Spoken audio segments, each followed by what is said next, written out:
আজি হিন্দু বেংগলী হিন্দু মানুহ নহয় নেকি? RSS আৰু বজৰং দল কি খাৰু পিন্ধি আছে নেকি?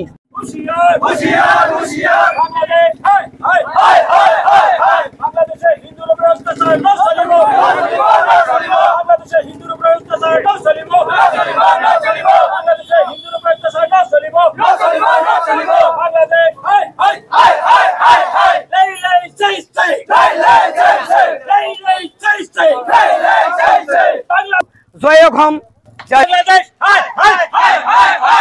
বাংলাদেশ হুঁশিয়ার, হুঁশিয়ার, হুঁশিয়ার। বাংলাদেশ হুঁশিয়ার, হুঁশিয়ার, হুঁশিয়ার।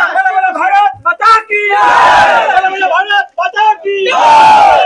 জয় অসম, জয় অসম।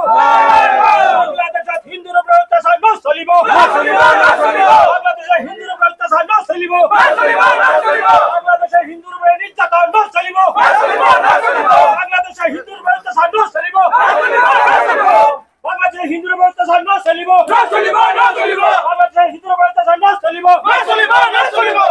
ভাৰত মাতা কি, ভাৰত মাতা কি। বাংলাদেশ সরকার হায় হায়, বাংলাদেশ সরকার হায় হায়, বাংলাদেশ সরকার হুঁশিয়ার, হুঁশিয়ার, হুঁশিয়ার। বাংলাদেশে হিন্দু মন্দিরের উপর হামলা না চলিব, বাংলাদেশে বুদ্ধ মন্দিরের উপর হামলা না চলিব, ইস্কন মন্দিরের উপর হামলা না চলিব, রামকৃষ্ণ মন্দিরের উপর অত্যাচার না চলিব। ভারত মাতা কি, ভারত মাতা কি জয় অসম। বাংলাদেশ হায় হায়, বাংলাদেশ হুঁশিয়ার, হুঁশিয়ার, হুঁশিয়ার। বাংলাদেশ হুঁশিয়ার, হুঁশিয়ার, হুঁশিয়ার। পাকিস্তানের দালাল হুঁশিয়ার, হুঁশিয়ার। পাকিস্তানের দালাল হুঁশিয়ার, হুঁশিয়ার, হুঁশিয়ার। চীনের দালাল হুঁশিয়ার, হুঁশিয়ার, হুঁশিয়ার। নমস্কাৰ, মোৰ নাম সুজিত বিশ্বাস। আপোনালোকে সকলোৱে জানে যে যোৱা কিছুদিন ধৰি বাংলাদেশত যি হিন্দুৰ ওপৰত অত্যাচাৰ চলিছে, আচলতে ঘটনাটো হিন্দুৰ ওপৰত নহয়, তেখেতৰ যি আছিল আমাৰ শেখ হাছিনাৰ লগত এই চৰকাৰ থকা সত্ত্বেও তেখেতে শেখ হাছিনাৰ লগত বুজিব লাগিছিল। তেওঁলোকে এতিয়া ইস্যু কৰি লৈছে যে যিমান কেইজন হিন্দু আছে তাতে হিন্দু যাতে থাকিব নোৱাৰে, হিন্দুৰ মঠ মন্দিৰ ভাঙিব লাগে, হিন্দুৰ নাৰীৰ ওপৰত নিৰ্যাতন কৰিব লাগে। তেওঁলোকে এতিয়া আমাৰ ওপৰত নিৰ্যাতন কৰি আছে। ৰবীন্দ্ৰনাথৰ ষ্টেচুটো মই ভাঙা পৰিলক্ষিত কৰিছোঁ। যি ৰবীন্দ্ৰনাথ ঠাকুৰ, বিশ্বকবি ৰবীন্দ্ৰনাথ ঠাকুৰ, আমি সকলোৱে জানো বিশ্বৰ কবি ৰবীন্দ্ৰনাথ। এই ৰবীন্দ্ৰনাথ ঠাকুৰে আমাৰ ভাৰতৰ ৰাষ্ট্ৰীয় সংগীত আৰু বাংলাদেশৰ ৰাষ্ট্ৰীয় সংগীত গাইছিল। এই ৰবীন্দ্ৰনাথৰ মূৰ্তি আজি তেওঁলোকে মুখত এটা বেণ্ডেজৰ দৰে মাৰি দিছে যাতে ক'ব নোৱাৰে, আৰু গীতাঞ্জলিত তাতে তেওঁ গীতাঞ্জলি কিতাপত তেজ সানিছে। চাওক তেওঁলোকৰ এই মানসিকতা। তেওঁলোকে ব্ৰা আৰু পেণ্টিবিলাক লৈ ৰাজপথত ওলাইছে। তেওঁলোকৰ মানসিকতা চাওক। তেওঁলোক ছাত্ৰ সমাজৰ, তেওঁ ছাত্ৰ সংগঠনৰ। এতিয়া চাওক বাংলাদেশত কি চলি আছে, ছাত্ৰ সমাজে ট্ৰাফিক আইন ব্যৱস্থা চলাই আছে, পুলিচ নাই তাতে ট্ৰাফিক আইন, তাৰ ব্যৱস্থা কি হৈ আছে চাওক। এতিয়া বাংলাদেশত যিটো চলি আছে, মোৰ মতে খালেদা জিয়াৰ বেগমৰ আৰু তেওঁৰ পুত্ৰ আছে তাতে জড়িত, তাতে আইচিছ আছে। তাৰ বাংলা এই পাৰ্টিগিলানৰ ষড়যন্ত্ৰ। এতিয়া ষড়যন্ত্ৰটো হৈছে তাৰ হিন্দু বাঙালী সকলৰ ওপৰত অত্যাচাৰ কৰিব লাগে, মাটি বেটি সিহঁতে দখল কৰিব, এই পৰিকল্পনালৈ সিহঁতে লৈছে। ছাত্ৰ সমাজক এনেকুৱা যিটো ব্ৰা লৈ যিটো আন্দোলন কৰিছে, মানে এটা বেয়া মানে এইটো ফাৰ্ষ্ট হয়তো আপুনি জন্মৰ পিছত এনেকুৱা ছবি ফাৰ্ষ্ট হয়তো চাইছে, কত চোৱা নাই এনেকুৱা ছবি যে ছাত্ৰ সমাজে ব্ৰা পেণ্টি লৈ আন্দোলন কৰিব। আমাৰ সমাজে এইটো শিকা নাই, আমাৰ হিন্দু সমাজে এইটো শিকোৱা নাই যে ছাত্ৰ সমাজক দি আমি ব্ৰা পেণ্টি লৈ ওলাই যাবলৈ দিম ৰাজপথত। এনেকুৱা মানসিকতা আমাৰ নহয়। ভাৰত চৰকাৰক কিবা বিশেষ আবেদন জনাব? ভাৰত চৰকাৰক আবেদন জনাম, এই আবেদন জনাম যে হিন্দুসকলৰ যাতে নিৰ্যাতন বন্ধ কৰিব লাগে, যিকোনো প্ৰকাৰে বন্ধ কৰিব লাগে। চৰকাৰৰ হাতত কঠোৰ আইন যদি লয় চৰকাৰে পাৰে, আৰু তাৰ পৰা যদি বাংলাদেশ সুৰক্ষা দিব লাগে, তেওঁলোকক অতি শীঘ্ৰে সুৰক্ষা দিব লাগে। মানুহ কমি গেছে, মানুহ নাই। আপোনালোকে পোৱা নাই হয়তো নিউজত, আমিও পোৱা নাই। সেইবিলাক ফ্লাছ হোৱা নাই, সেইবিলাক ফ্লাছ কিয় হ'ব? মানুহ তাতে প্ৰত্যেক দিন মাৰি আছে, মানুহৰ লুটপাট কৰি আছে, চাইছে আপোনালোকে মোবাইলত।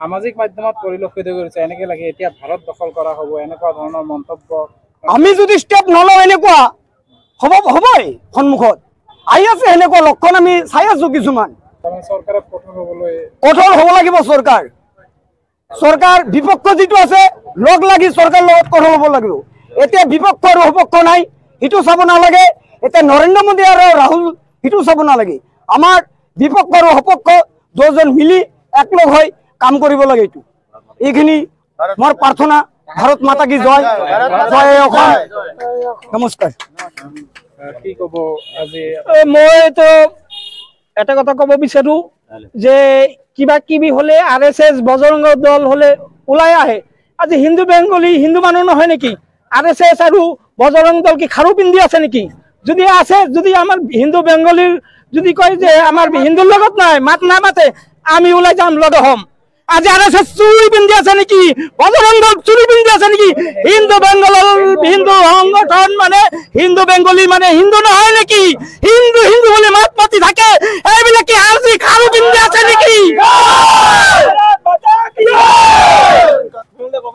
বাংলাদেশের ছাত্র আন্দোলন তাতে আমার হিন্দু মানুষ আছে ছাত্র আন্দোলনত আমার হিন্দু মানুষ কিয় মন্দির ভাঙব লাগে হ্যাঁ জগন্নাথ মানব লাগে দূর লাগে আমার হিন্দু সংগঠন তাতে আছে হিন্দু সংগঠন এই তার লগত আছে ইয়াতো আমার ছাত্র সন্থা হিন্দু ছাত্র সন্থা তাতে জড়িত আছে আমার হিন্দু ঘর কিয় ঘর ভাঙব লগা হল জুই জ্বলা হল দুর্গা মন্দির ভাঙছে জগন্নাথ ভাঙছে জুই জ্বলি আছে এতিয়াও জুই জ্বলি আছে খাইতো মাত পাতা নেই এতিয়াও বাংলাদেশের হিন্দু আপনি যেহেতু এজন RSS নাই আপনাক মই প্ৰশ্ন সুধিব খুজিছো এই ক্ষেত্ৰত পিন্ধি আছে নেকি যদি আছে যদি আমাৰ হিন্দু বেংগলীৰ যদি কয় যে আমাৰ হিন্দুৰ লগত নাই মাত নামাতে আমি ওলাই যাম লগ হম আজি RSS চুৰি পিন্ধি আছে নেকি বজৰং দল চুৰি পিন্ধি আছে নেকি হিন্দু বেংগলৰ হিন্দু সংগঠন মানে হিন্দু বেংগলী মানে হিন্দু নহয় নেকি হিন্দু হিন্দু বলে মাত পাতি থাকে এইবিলাক কি আজি খাৰু পিন্ধি আছে নেকি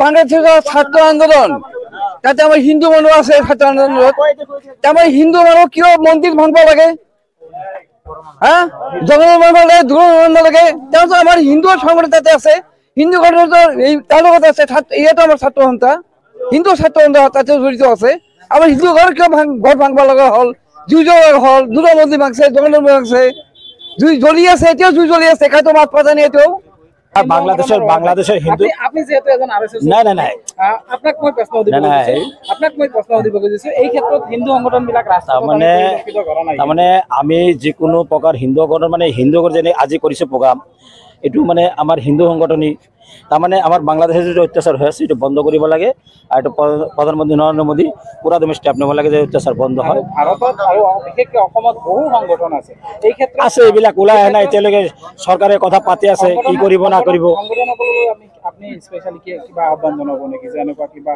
কৰিব লাগে কিবা ষ্টেপ ল'ব লাগে ষ্টেপ ল'ব গভৰ্ণমেণ্ট ল'ব আৰু ষ্টেপ ভাৰত মাতা কি জয় স্টেটমেন্টেৰ লাভ নাই মানুষ মৰি আছে এটা কি স্টেট নলব মানুষ মৰি আছে এতিয়া